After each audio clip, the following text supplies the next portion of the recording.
Pertama-tama kami mengucapkan selamat kepada tim Dua Suwarna yang memenangkan pertandingan pada sore hari ini. Dan terlepas ya itulah sepak bola.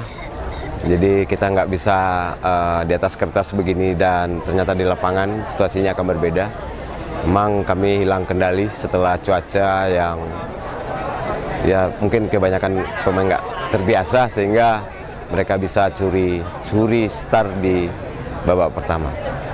Yang pasti setiap kali kami diundang tentu kami mengevaluasi, tidak hanya secara tim juga terhadap pemain yang kami bawa. Tapi saran juga bisa kami tinggalkan di sini. Mungkin kalau kami tidak bisa memaksimalkan, ya tentu mungkin dari kepanitiaan juga kami ucapkan terima kasih dan mudah-mudahan di event-event berikutnya lebih yang menjadi hal yang tidak kita harapkan bisa jadi. Ya untuk kedepannya ya kami tentu berharap dari si Junjun tetap ada ya, apakah itu Triboy ya.